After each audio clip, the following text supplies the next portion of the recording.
একদম ছোট করে একটা রিভিউ দেই। কানাগলি নামক একটা ওয়েব সিরিজ দেখলাম, 3টা এপিসোডে ভাগ করেছে। যদি এটা ওয়েব ফিল্ম তৈরি করলে ভালো হতো।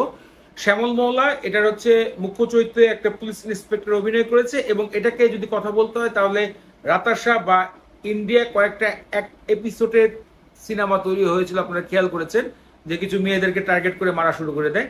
ঠিক জাস্ট এই একই থিমে তৈরি করা হয়েছে সিনেমাটি বা ওয়েব সিরিজটি, যেখানে যে সাইকো কিলার থাকে বেশ ভালো একটা পারফরমেন্স দেখানোর সক্ষম হয়েছে, এটা আমি বলবো। যদিও বা সিনেমার যে ডিরেকশন দিয়েছে একটু স্লো হয়ে গেছে, আর একটু ভরপুর দিলে ভালো লাগতো।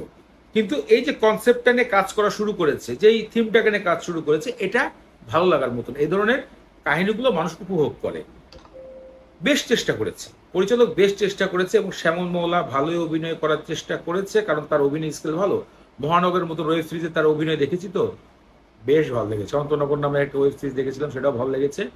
কিন্তু এটার মধ্যে তার অ্যাক্টিং লেভেলটা একটু দুর্বল লেগেছে। এটা আমার মনে হচ্ছিল যে যে ডিরেকশন দিয়েছে পরিচালক, তার হয়তো বা কোনো গল্পের মধ্যে হালকা ছিল।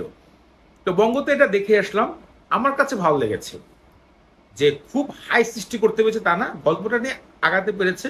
গল্পের যে থিমটা লুকানোর চেষ্টা করেছে সেই মধ্যেও একটা ইন্টারেস্ট রাখা হয়েছে, শেষ মুহূর্তে আরেক ইন্টারেস্ট দেওয়া হয়েছে।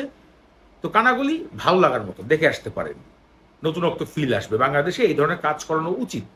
এর আগেও করেছে, তবে ওই রকম টানতে পারেনি। আস্তে আস্তে দর্শকদের চাহিদা বুঝতে পারছে। বঙ্গবিডি কিন্তু অনেকদিন ধরে ওটিতে কাজ করছে, কিন্তু তারা ওইভাবে তাদের ভালো সিরিজগুলো দেয় না, এটা বলতে হবে।